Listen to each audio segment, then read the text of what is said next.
I'm pregnant with Tom's child, so divorce him and hand him over to me. Suddenly, Michelle asked me. With tearful eyes, Michelle smiled faintly, stroking her belly, harboring the love child with my husband. Knowing Michelle's bad history with men, I couldn't even sigh. It wasn't surprising anymore. She used to switch boyfriends frequently during our student days. And she always seemed to target men who already had girlfriends. Michelle was shedding tears with her beautiful face. It was like an actress's performance. Well, let's see how long Michelle can keep up this facade. Fine, but you'll have to take on my husband's debts. No matter how much reality hit her, Michelle would activate her inherent positive thinking. I'm looking forward to seeing when that smile breaks. My name is Sally, and I'm 29 years old. I gave birth a year ago and recently returned to work. Colleagues often say to me, "Sally, you seem so unflappable. You're so elegant." I'm just an ordinary housewife now, but maybe it's because I was born into a wealthy family. When I was young, my father ran a fairly large company. Despite being busy, he took the family on domestic and international trips twice a year. My mother was beautiful and kind, even from my perspective. When I returned from school, the house was always filled with the sweet scent of her homemade cakes. She always prepared them for me. I also have a younger sister, Michelle, by 1 year.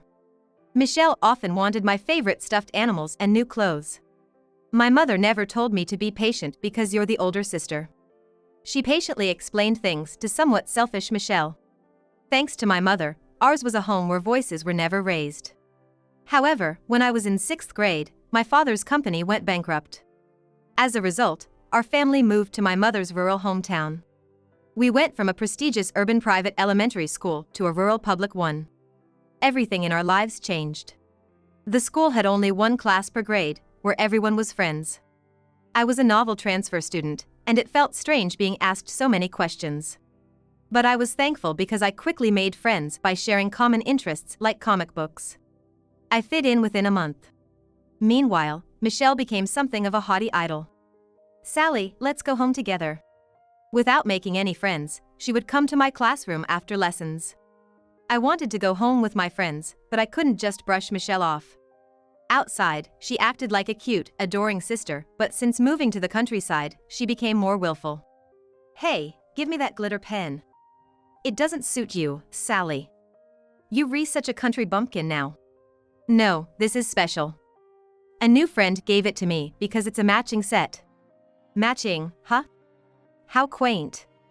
A cheap pen from an electronics store suits a bumpkin like you better." Her tantrums stopped, replaced by snickering as she took my things by force. I hate to describe my sister this way, but it felt malicious. I thought I was blessed with friends at my new school, but soon I found myself isolated in the classroom. "Hey, let's hang out after school." I tried inviting friends, but they were indifferent. "No, we won't." "Why? Did I do something wrong?" "We were never friends to begin with. I bet a city girl like you despises country bumpkins." I was taken aback, unable to understand their sudden anger. When I looked around, everyone in the class was giving me cold stares. Then, Michelle suddenly appeared. "Sally, let's go home together." With nowhere else to belong in the classroom, I quickly left school with Michelle pulling at her arm. "Sally, let's go home together again tomorrow." She was a bit selfish, but I believed Michelle was the only one who stood by me. Eventually, I found out why I was isolated. Someone had thrown away the glitter pen, identical to the one I had with my friend, in the school's trash bin. And it was labeled with a permanent marker, calling me a tacky country girl. I didn't do that. I desperately denied it, but thankfully, the teacher believed me and helped mend my friendship. We made up, but things never got back to how they were.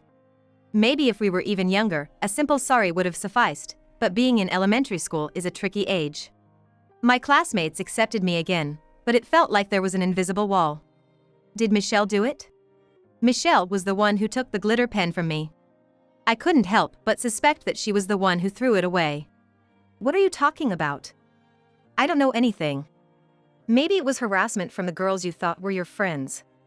"Sally, they probably all hate you." No matter how much I pressed, Michelle just smirked and never admitted it.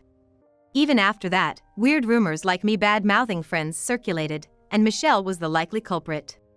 Yet, she clung to me with an innocent face, saying I love my Sally, which was frightening. Mom, who I relied on, had started working and was unaware of this situation. I didn't want to worry her with this extra burden. As a result, we were probably seen as loving sisters by others. Michelle didn't make specific friends for a while, but as a middle schooler, she started getting attention from boys. She was demure and mysterious, attracting them. But there was a problem: she would casually date boys who already had girlfriends. Oh, were you dating him? I'm sorry. But it's not like I seduced him. I was just loved.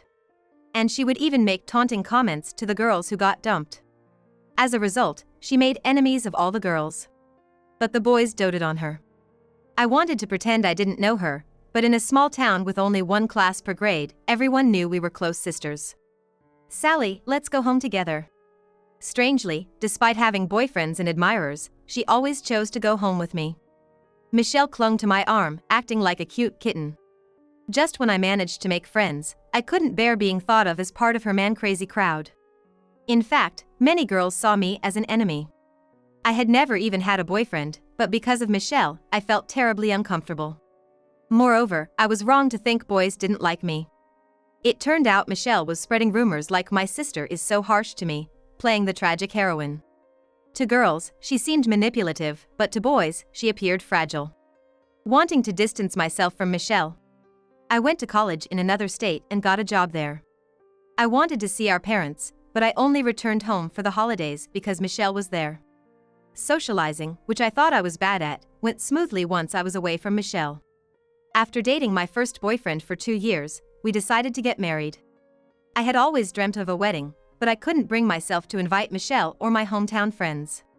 My husband, Tom, is a man with strong opinions. He's the opposite of me, who often checks on others, and I was drawn to his brightness and optimism. So you don't get along with your sister? It's not like we don't get along. You clearly don't get along. It's not like you're saying you hate her in front of her. Just be honest. Sally, you're too considerate. Well, from what I heard, your sister sounds like a concentrated version of the worst parts of a woman. No wonder you don't like her. Tom's laughter made my resentment towards Michelle feel a bit lighter. Tom is always smiling. Like when we were forgotten at a restaurant and waited over 30 minutes, he didn't get angry. No way, they forgot us. Sorry, it's okay. All good. Oh, so the meal will be discounted then, right? He dealt with the apologetic waiter with a laugh and ease. Though a bit brazen, Tom's brightness lightened up the mood. It's all good. This is Tom's catchphrase. I worried whether not having a wedding would upset my in-laws. It's all good, as Tom said, they didn't mind. When I found out I was pregnant, the anxiety about parenting outweighed the joy. But Tom encouraged me again with it's all good. Once born, my son Luke was irresistibly cute. Of course, there were anxieties and stress, but for my adorable child, I could persevere. Meanwhile, Tom sometimes talked about quitting his job on a whim to go independent. It was bewildering, especially just after giving birth, but he laughed it off with it's all good, pursuing the path he believed in. It was tough having to handle all the housework and childcare alone, without much support from busy Tom. But I felt he could break through any barrier. If I really got into a pinch, he would probably rescue me like a hero. Tom's optimism was a great relief. Gradually, my aversion to Michelle subsided, and I began visiting my parents more with Luke. Michelle and I are both nearing 30. The once selfish and cunning Michelle had transformed into a sophisticated adult, well-suited for luxury brands. Still single and living at home, she welcomed us every time, saying, "Sally, Tom, welcome. Please make yourselves comfortable. Luke, let's play with Michelle." It seems I was the only one holding on to the discomfort. What? Michelle is such a nice girl. Based on Sally's stories, I imagined a tougher woman, but she's like an elegant beauty. She incorporates brands subtly without being pretentious. Right. She's become so kind compared to when we were kids. I am relieved. Seriously. Sally, do you have a bad attitude? Were you jealous of cute Michelle? Putting her down won't raise your own stock, you know? Tom's words hurt me, but I reflected on having instilled a bad image of Michelle in him. Sociable Tom quickly became friendly with Michelle and my parents. Wow. Your dad used to run a company? I'm a business owner now. Really? Yeah, I work in distribution. It's a deep field. Trusting my eye for quality goods and hitting big feels amazing. Being an employee just isn't for me. Becoming an entrepreneur and feeling this great is the best. Michelle and my parents praised him, which seemed to please him. But Tom was getting carried away, so I nudged him discreetly. He frowned unhappily. What's up? Sally is opposed to my independence. Such a worrywart. It's not good for a wife to interfere in a man's work, right? My father responded ambiguously. It's fine. I want to hear more about Tom's work. Michelle's support led Tom to happily resume his chatter. That's amazing. You're incredible, Tom. Michelle was good at handling men. I felt a bit sick of Tom's attitude. Wanting to be well regarded by Michelle and my parents, Tom was more talkative than usual. The confidence I once liked in him now seemed shallow. The magic of love slowly melted away, and I began to doubt the cool, confident Tom. Unable to watch, I retreated to the next room with a crying Luke. Was it a mistake to look away from them? Michelle and Tom seemed to have grown close. One Sunday, while relaxing with Luke, Michelle suddenly appeared and talked to me. I'm sorry. Please divorce Tom. I'm pregnant with his child. What? As soon as she entered the living room, Michelle was tearfully pleading. Wait. I don't understand. Tom? My husband Tom? With tearful eyes and a faint smile, Michelle said to my confused self. Yes, your husband Tom. I'm pregnant with his child, so divorce him and hand him over to me. I felt a chill down my spine. Michelle hadn't changed. I knew all too well about Michelle's bad history with men, so I couldn't even sigh. I'm not even surprised anymore. Back in our student days, Michelle was always switching boyfriends. And she always targeted guys who already had girlfriends. But I never imagined she'd go after my own husband. How unprincipled can she be? I felt all the strength leave my body, just staring at Michelle emotionlessly. Michelle was crying, her face remarkably beautiful. It was like an actress's performance. How long can she keep up this act? I'm sorry. I never wanted to hurt you, not even a little. It's just that the man who loved me turned out to be your husband. Oh, everything I say just sounds like an excuse. I was wrong, so all I can do is apologize sincerely. I'm sorry for taking away someone so important to you. Spouting such insincere words, Michelle let out more tears. But did Tom really betray me and have an affair with Michelle?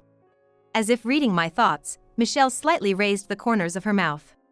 I might have been wrong, but you were too. Tom said so. You don't understand his work. Despite Tom working his fingers to the bone as a businessman, you neglect your duties as a wife and go off to earn some pocket money. Not supporting busy Tom, that's just too much. My husband said that? Michelle slightly lifted her chin in response. Yes.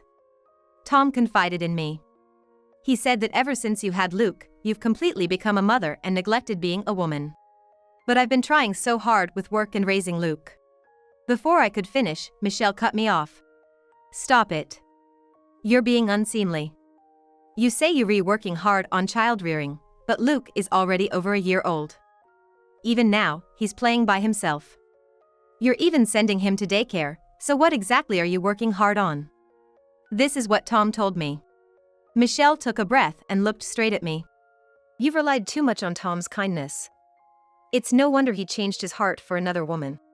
I fully understood Michelle and Tom's feelings. I was foolish to believe Tom would help me when it mattered. Did Tom, who dumped all the housework and childcare on me, ever actually help? Now, I'm so used to doing everything alone that I wouldn't be troubled without Tom. I burst out laughing. Oh, so I appeared to be just pretending to care for Luke, huh? Exactly. Sally, you used your role as a mother to neglect Tom. If it were me, I'd prioritize Tom first. Of course, I love the child in my belly too. But a wife who doesn't love her husband can't possibly love her family. Michelle then knelt down formally. Please let Tom go. Hand him over to me. I stood over Michelle and dropped my voice. Fine, but you'll take care of his debts, right? Michelle looked up at me, bewildered. She clearly didn't know. Tom has debts, you see. They've ballooned to $120,000 in just 1 year. Michelle's eyes widened like a small animal's, tilting her head. What? You should pay that. No way. It's only right for a husband to pay his own debts. Michelle's previously composed face now furrowed with frustration. Stop it. You're the worst. How far will you leech off Tom? You probably can't forget the luxuries from our childhood and ended up squandering money. I can't believe you racked up so much debt. I interrupted her. Michelle. Were you listening? I said it's Tom's debt. He talks a lot about independence in business, but in reality, he's drowning in debt. What? You mean like a bank loan? I understand that running a business needs a significant sum. $120,000 is nothing. It's a drop in the bucket. It's a loan from consumer lenders. What? Why? Michelle's mouth twitched, deepening the lines on her right cheek. But Tom said he just nailed a big deal recently. He said his work is going perfectly.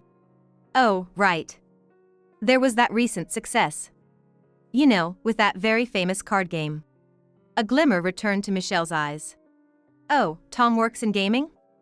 I'd prefer something more intellectual, but well, it's an era where not just kids but adults enjoy games too. It's promising, right? It seems Tom has only shown the surface. Michelle likely didn't ask for details, not really interested in Tom's inner workings. Tom's amazing, she smiles, probably not even listening to the whole story. Michelle quickly recovered after hearing about the debt, surprising me with her swift turnaround. Their baseless confidence made me think that Tom and Michelle were quite alike. I was curious to see when Michelle's smile would fall apart. The new wife, let me show you Tom's workroom. I said, leading her to the room at the far end of the house. I switched on the light in the dark, curtain-drawn room. The room was overflowing with items, making the walls and floor nearly invisible. What is all this? Books, toys, clothes, games. There was no coherence in the type of items, just a mess. All of these were apparently Tom's precious products. This is Tom's work. Work. This looks more like a storage room. Yes, a storage room. Filled with unsold items. Michelle looked utterly confused. These are unsold products. Tom is into retail arbitrage. Retail arbitrage? Michelle's expression remained clueless.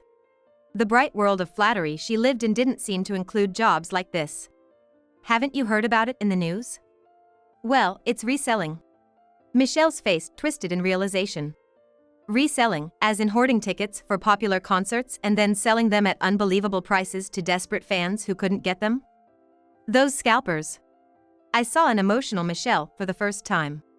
As a child, she used to hide stationery and posters of famous idols. I don't watch TV, so I don't know the trends.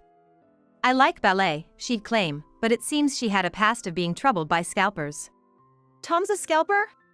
No way! That's when Tom came home. Probably rushing back after hearing that Michelle was confronting me. Michelle confronted him. Is it true you're a scalper? Tom looked into Michelle's eyes and answered sincerely. What I do is retail arbitrage. I don't know what lies Sally told you, but it's a respectable part of the distribution industry. It's a tough job that requires the ability to foresee market trends. So it's different from scalping? Well, yeah. Tom hugged Michelle, trying to gloss over his hesitant response. Don't worry. I'm gonna make it big in this world. I'll make you happy, Michelle. Tom. It was like a love drama with Michelle as the actress. Her eyes softened. I had to bring them back to reality. Before Tom makes it big, this storage room will probably get there first. They both froze. Tom started retail arbitrage a year ago. This room is filled with unsold items. Can you really sell all of this? Of course, I can sell them. Oh, sure.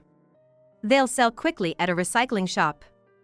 But you won't get even half the purchase price, right? Michelle and Tom, still in each other's arms. Tom turned away, his smile straining. Michelle held him tightly, her face like a demon's. For a failing retail arbitrage business, you sure talked big about being an entrepreneur. I was embarrassed just listening next to you. But I'm not an employee. So you say you're an entrepreneur? Hilarious. I couldn't help but laugh aloud. If you were making decent money, fine. But Tom, what are you doing? Just buying things that might sell, and ending up with excess inventory. Buying stuff you can't sell or use, that's just wasting money. Michelle stopped hugging Tom and stepped back. Michelle, it's different. Until now, I couldn't succeed because Sally didn't support my work. But with you, I'll make it. Definitely. We're getting married, right? Tom appealed to her passionately. There's a baby in your belly, right? I'll work harder than ever. Let's get married. Michelle, touched by Tom's passion, nodded, placing her hand on her belly. They hugged again. Tom grinned slyly. What a farce. I was curious to see what would happen when two overly positive thinkers got together. Sally, let's get divorced. Sure. Good luck. Tom and I got divorced immediately. Then he remarried Michelle. Luke and I went back to my parents' house, and Michelle moved into Tom's apartment.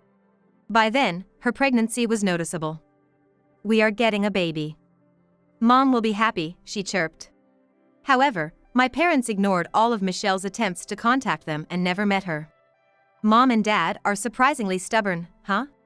Michelle seemed to think that once the baby was born, our parents would change their attitude towards her. She didn't seem too concerned about it. Meanwhile, Tom's marriage wasn't what he had expected. Hey, doesn't Michelle have any money? Just 3 days after their wedding, Tom came to me to confirm this. It appeared that he had always seen Michelle as a wealthy young lady. Since our childhood when our family was affluent, Michelle's demeanor hasn't changed. She couldn't accept the fact that we were no longer wealthy. That's why she distanced herself from her school friends and always acted like she was out of reach. Our family was just an ordinary, if not slightly poor, household. But Michelle always wore high-end stuff. Yeah, but most of those are probably fake. Michelle is a part-time worker. She doesn't have that kind of money. Fake? No way. I thought she was rich and kind, a beautiful woman, unlike Sally who doesn't spoil me and smells of the common folk. I've been deceived. Tom himself pretended to be a successful entrepreneur with his unprofitable retail arbitrage, so it was a deception on both sides. Michelle probably wanted to take what was mine, but it must have been a marriage for money. She'll soon realize Tom's true nature and regret it. I thought I could be supported by Michelle. Talking about being a good judge of merchandise, and yet you couldn't tell Michelle's brands were fake. Maybe you should quit retail arbitrage and get a real job? Shut up. They looked real. Just like the real thing. Tom, holding his head in frustration, suddenly seemed to have an idea. I could almost see the gears turning in his head. With a mischievous face, he nodded a few times. Maybe I'll try with high-end goods next time. I started to warn him but then held back. What happens to him is no longer my concern. Half a year later, Tom and Michelle came running to our parents' house. Dad tried to turn them away. But they wailed and screamed so loudly it was a nuisance to the neighbors, so we reluctantly let them in. Please lend us some money. It was hard to understand them through their crying, but they seemed to be in financial trouble. They had sold fake brand items as real and were now being demanded refunds by the buyers. Riding high on their successful sales, they had already splurged all the money. We don't have any money to lend you. My dad calmly refused. Dad, your beloved daughter is in trouble. Won't you help her? They're threatening to sue us if we don't refund them right away. Even as Michelle clung to him, Dad sadly shook his head. Why don't you take out a loan? Tom has been doing it for his purchases, so it shouldn't be a problem now. Tom scratched his head. I can't borrow anymore. Incredibly, he hadn't used the earnings to pay off his debts. The fake brand purchases were also on credit, and he had only been paying the interest. I wondered how much his debt of $120,000 at the time of our divorce had ballooned to. I'm glad I divorced. I accidentally said out loud. Michelle lunged at me. What do you mean by that? Why did you push such a debt-ridden man onto me? I'm getting a divorce, I don't need this man. What? Michelle, you were the one excited about selling the fake brands. You practically handled the purchasing and selling, saying it was your forte. Shut up. Tom has no sense in retail arbitrage. I made a profit thanks to me, so be grateful. They were indeed a perfect match. My mother, who had been silent, became Michelle's target. Mom, I had a baby. He's adorable. You want to see your grandchild, right? Lend us some money if you want to see him.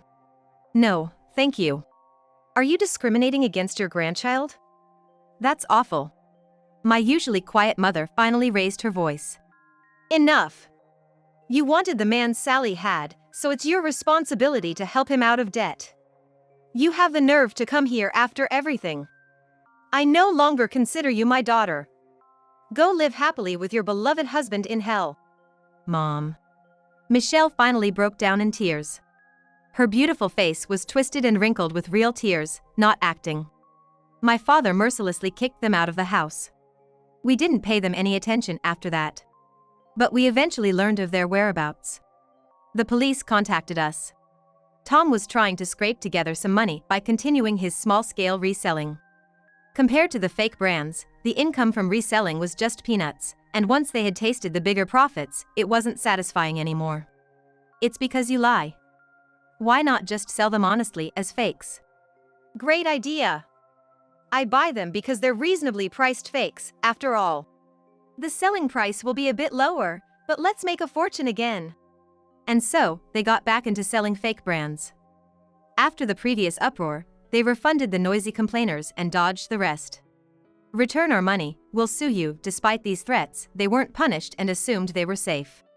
But bad deeds eventually catch up to you. They were finally charged with their crimes. I apologize for the trouble caused by my foolish daughter. My father repeatedly apologized to the police. He never asked for leniency. Instead saying, she hasn't shown any remorse. Please punish her severely. Michelle and Tom claimed they didn't know the items were fake, but the police didn't buy it and they were arrested. With no remorse and no compensation to the victims. They received actual prison sentences. They wailed "I'm sorry" when it was decided, but it was too late. And upon release, they'll still face a mountain of debt. I'm so glad I divorced. I feel this deeply. Tom, who bragged about his distribution acumen, ended up like this. I'm grateful to Michelle for giving me the wake-up call. I still live at my parents' house. I haven't remarried, but Luke now has a little brother. We took in Michelle's child. We're not wealthy, but without wasteful pretenders as parents, we managed just fine. By the way, I'm no longer told Sally, you seem like you wouldn't get angry by my colleagues. Handling two rambunctious boys leaves no room for calm. Luke is 5, Michelle's child is 3. Every day is incredibly noisy, it's almost maddening.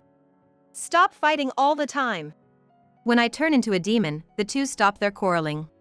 Look at each other, and run away as fast as they can. They know that jumping into their grandmother's arms is a safe zone.